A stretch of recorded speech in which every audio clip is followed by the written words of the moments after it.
The next morning, the courthouse doors seemed heavier, not physically, mentally, like the walls themselves remembered Michael Turner's name. Outside, the cameras flashed. Reporters shouted questions in every tone, from accusatory to sympathetic. The town was awake now, and some were furious.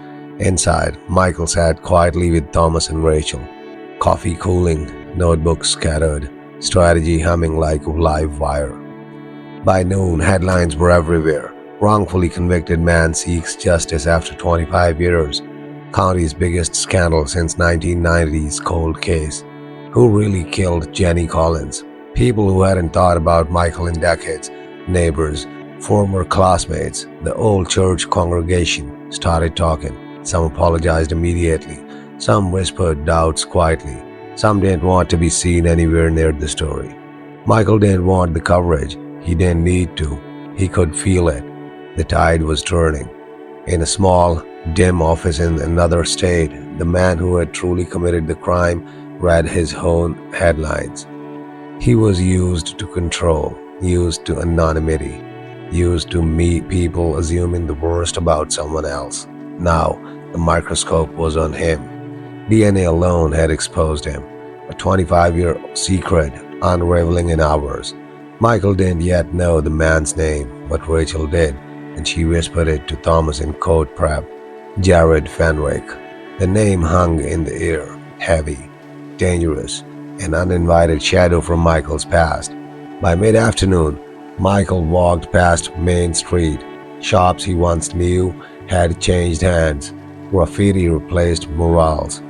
The scent of coffee and gasoline filled the air, but people stared. Recognition, confusion, guilt. Some nodded quietly, some crossed the street, some whispered to another, "That's him, the man they said did it." Michael didn't acknowledge anyone. He didn't need to. Every gaze felt like a small victory. Every whisper reminded him he had survived more than fear. A local news crew cornered him outside the courthouse. Cameras rolling, microphones thrust forward. "Mr. Turner, how do you feel? Are you going to sue the county? Did you ever imagine you would walk out after 25 years? Michael stayed calm. He looked directly into the camera. "I didn't leave," he said slowly. "I survived, and that's enough for now." The reporter pressed, "What about your daughter?" Michael exhaled slowly. "She's the reason I'm still here. Everything else can wait." The words cut through the crowd. The air shifted. People began listening. Meanwhile, in another state, Jared Fenwick read the news and knew the walls were closing in. He had always been careful, always calculated, always confident. But DNA doesn't lie. Witness statements didn't lie. His past was catching up. He picked up the phone, dialed, and made one call that would ripple across multiple states. Back in the county courthouse, lawyers began filing motions faster than clerks could stamp them. Motion for immediate release pending full retrial. Request for evidence chain review. Objection to procedural delays. The judge, Whitman, had never seen a docket move this fast. It was chaos wrapped in bureaucracy, and yet, for Michael, it felt like life finally catching up to justice. Thomas leaned over. "That is it," he said. "Every motion, every filing, it's inching us toward freedom, but it's also exposing the county. They will fight hard." Michael nodded. He'd already survived hard. This was different. This was proof. Sophie came to visit again. This time, no glass, just the courthouse lobby. 25 years younger than him in memory, but decades older in experience. "I don't know if I'm ready," she said softly. Michael took her hand. "Neither am I," he admitted. "But the world isn't waiting for either of us to be ready. It's already here. It's time to step into it. No hugs, no apologies, just presence." And that was enough. That evening, Michael walked the streets near his old neighborhood. Neon signs flickered. Street vendors shouted. Cars honked. Life in all its chaos moved past him. He breathed it in. Each step reminded him he was not just surviving anymore. He was living, and that was dangerous, for him and for the town that had tried to forget him. Back in the small motel room, Michael sat by the window, wrote in the notebook Sam had given him decades ago. The words flowed differently now, not about anger, not about revenge, but about rebuilding. Everything they took can't touch this. Everything they destroyed can't stop this. I am here. I'm free. I'm still me. The pen felt heavy, but liberating. Before sleep, Michael called Sophie. He didn't ask about forgiveness. He didn't need to. I'm coming for lunch tomorrow, he said. Just us. Her quiet laugh came through the phone. Don't show up and cry in the parking lot. I'll try not to, he replied. For the first time in decades, they both slept with a spark in their chest. The city lights gleamed, but not for Jared Fenwick. There was no sparkle in them, only shadows, and shadows had a way of creeping up on the guilty. For 25 years, Jared had walked unnoticed, hidden in plain sight, crafted the perfect life. But DNA doesn't sleep, evidence doesn't forget, and mistakes don't stay buried forever. The news about Michael Turner's overturned conviction hit Jared like a ton of bricks. This wasn't just a headline, it was a spotlight. It was a countdown. Jared placed in his lavish apartment, walls lined with awards from his legal career, bookshelves filled with false security. Shit, he muttered. The word echoed, foreign and raw. He had never felt this exposed, not even during the burglary he covered up in college. His assistant, unaware, knocked gently. Yes, Mr. Fenwick? Cancel everything, Jared snapped. Locked doors, no calls, no one in, no one out. Fear was foreign to him, but the DNA had changed the rules. Across town, cameras, reporters, and social media blew up. Hashtag Free Michael Turner was trending. Podcasts dissected the decades-old case. Every news anchor had a special segment. Every news anchor, how the town convicted the wrong man. Justice delayed. Michael Turner's 25-year ordeal. Michael, aware but calm, watched the coverage quietly in a motel room. Thomas leaned in. This is exactly what we need, he said. The public sees the truth. Pressures mounting on Fenwick. Michael didn't celebrate yet. Caution had become second nature. Trust had been shredded decades ago. Sophie accompanied Michael to court, her hand tight in his. They were silent warriors, stepping back into the world that had tried to erase them. Inside, lawyers hammered out the next steps. Petitions, court dates, statements. Jared's legal team scrambled to delay, obfuscate, and deny. But the DNA was bulletproof. Witnesses began speaking openly, finally relieved of fear. And the town could barely process the betrayal. Michael refused luxury or fanfare. He started small, repairing radios, bikes, and toasters for neighbors. Word spread quietly but quickly. Crow repairs. Pay what you can turn. Strangers left broken items on his porch. Next morning, fixed. No questions, no prices. The community slowly began to see the man they had condemned, not as a monster, not as a cautionary tale, but as someone who had survived the unimaginable. Michael Jared's empire felt unstable. Clients sensed the scandal. Employees whispered. Law enforcement began making inquiries. He realized too late, no money could erase a DNA match. No connections could bury decades of truth. And Michael Turner, he was free, walking into daylight. Panic replaced confidence. Fear replaced calculation. And every move he made now had a consequence. Emily suggested a careful plan. We can't just wait, she said. Exposure is power. Use it. Don't let him manipulate anymore. Michael nodded. Decades of silence had taught him patience, but action now required courage. Together, they coordinated with Thomas to handle public statements, media coverage, and secure Michael's safety. Every detail mattered. Every oversight could give Fenwick leverage. News reached local schools, businesses, and social organizations. Fenwick's influence waned. People who once deferred to him now questioned his integrity.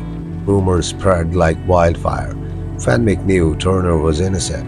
Fenwick hid evidence. Fenwick's whole life is a lie. For the first time, Jared realized the world was no longer his to manipulate. Michael agreed to a small town hall appearance. No cameras, no TV coverage initially, just community members, neighbors, and a few journalists. I've spent 25 years inside, Michael said, not because I was guilty, but because the system failed me, because people forgot to question what they were shown. I'm not here for revenge, I'm here to repair, to show that life, even after decades of being stolen, can be lived again. The audience wept quietly, not for drama, but for truth and redemption. That night, Michael returned to his motel room, Emily beside him. No grand celebration, no media circus. He wrote in Sam's notebook, "They buried me twice, once with lies, once with silence. I am free from both." The walls felt heavy and liberating. Across town, Jared Fenwick sat alone, the walls closing in. Every news article, every whisper, every courthouse move, pressure mounting. He realized one brutal truth. Michael Turner wasn't just a man who survived. He was a man rebuilding, and no legal loophole could stop that. The storm had begun, but for Michael, it was the calm before the final chapter. Freedom felt strange, not because Michael Turner was free of prison walls, but because freedom carried decades of debt, a debt paid in lost time, broken trust, and stolen innocence. At 62, he walked into a world that had moved on without him. Smartphones buzzed, cars hummed silently, towers stretched above streets he once knew. And yet, in the quiet, small corners, his presence still resonated. Those who had wronged him could not erase that. Michael returned to his hometown slowly, not with fanfare, not with headlines, just steps. Every corner whispered memories, the park where he had once been accused, the street he had walked daily before the nightmare, the diner he loved that had been replaced by a coffee shop. He paused in front of the old town square. The fountain was still broken, rust creeping along the edges, and he realized rebuilding won't just be about him, it would be about the town itself. Emily had grown up believing that her father abandoned her. Now she was a mother herself, counselor and advocate. She held Michael's hand as they walked past her workplace. Her voice was steady, though her heart raced. "Dad, you're here, and people need to see the real you." Michael nodded silently. He wasn't ready to speak publicly yet. The wounds were too deep, the town's gaze too sharp, but Emily's presence reminded him some battles were fought quietly first. The garage, now named Turner Repairs, had become a hub of quiet redemption. Neighbors left broken items, community members asked for simple fixes, and Michael, once a man defined by what he lost, was now defined by what he gave back. Word spread, "Turner fixes more than things," someone whispered. "Turner fixes lives." With Emily helping manage the small shop, Michael began teaching young apprentices, former inmates, disadvantaged teens, anyone who needed a hand up. He was not just repairing items, he was repairing hope. Jared Fenwick, meanwhile, could feel the tide running. The community, once oblivious to his manipulations, was awakening. Letters, media coverage, and Michael's quiet acts of service began changing public perception. Fenwick's old friends avoided his calls. Investors became skeptical. Even his most loyal associates questioned his integrity. The once powerful man realized reputation is fragile, and when striped bare, all that remains is truth. Michael, guided by Emily and Thomas, decided to release a series of statements. No anger, no bitterness, just clarity. "I spent 25 years behind walls for a crime I didn't commit. I lost my family, my youth, my freedom. But I refuse to let the past dictate my future. I am rebuilding, not for revenge, but for repair." The public response was immediate. Supportive comments flooded social media. Local news highlighted his story. Even small acts like fixing a neighbor's broken fence became symbolic gestures of resilience. Michael walked past the courthouse where it all began. Memories hit hard. The courtroom, the whispers, the accusatory stares. He thought of the boy who had once watched the world fall apart. He thought of Emily, robbed of decades of her father's love. He realized survival wasn't enough. True victory required engagement, restoration, and teaching others that injustice, though crushing, could be overcome. Michael learned the meaning of being a grandfather. Bedtime stories, school pickups, birthday candles. He whispered into the dark, holding his grandson. So, this is what life kept from me. And softly, I forgive you anyway. The circle of healing began closing, not perfectly, not instantly, but the work had started. Jared's misdeeds, once hidden, were now in plain view. A former colleague leaked evidence of prior tampering with case files. A former intern revealed emails showing deliberate negligence. For the first time in decades, Fenwick could not spin, manipulate, or charm his way out. Every courtroom delay he attempted crumbled under public scrutiny. He had underestimated Michael Turner and underestimated the power of truth combined with patience. The town, once eager to punish, now had to face collective guilt. Churches held forgiveness circles. Schools invited Michael to speak about justice and resilience. Neighbors who avoided him for years now sought reconciliation. Michael did not demand apologies. He simply repaired, quietly and steadily, and the town's heart slowly adjusted. One evening, as Michael closed the garage, he looked around. The street felt lighter. People smiled. Children waved. No headlines, no awards, just a man living, a man free. And in the quiet, he realized survival had never felt this good, because it wasn't about being alive. It was about reclaiming life. The world moves fast, but sometimes it moves so slow. For Michael Turner, 62, the world had spun without him for decades. Now it was finally catching up. The phone rang early that morning. Emily's voice quivered with urgency. "Dad, you need to see this." On the screen, news footage of Jared Fenwick, once untouchable, being escorted into a courthouse. Handcuffs, shuffling feet, judge's gavel. Justice, long, delayed, finally arrived. The arrest wasn't violent, no dramatic chases, just meticulous paperwork and a storm of media attention. The charges were damning: tampering with evidence, obstruction of justice, deliberate concealment of facts leading to Michael's wrongful conviction. The former power broker had no allies left. Every attempt to negotiate, intimidate, or manipulate crumbled. Michael watched the footage quietly, sipping his morning coffee. Decades of resentment surfaced, but he didn't act on them. Instead, he breathed: patience, repair, redemption. Sam's word echoed: broken things need patience, not punishment. The following week, Emily insisted Michael face reporters, not to boast, not to fight, but to set the record straight. He stepped up to the podium outside the courthouse. Cameras flashed, microphones poised. He spoke slowly, deliberately. "I am Michael Turner. I spent 25 years in a prison for a crime I did not commit. I lost my family, my home, and decades of life. But I'm here today not to speak vengeance, but to show that even after the darkest years, it is possible to rebuild." Reporters scribbled, people listened, some cried quietly behind cameras. The city had never heard a story like this. Following the press conference, letters poured in, apologies, stories of lives touched by his endurance, former neighbors admitting their mistakes, even strangers sending notes of admiration and support. Emily, finally understanding her father's true character, helped facilitate the reconnection with other family members. Michael's grandchildren hugged him tightly. He learned bedtime routines, whispered secrets, and the quiet rhythms of love he had been denied.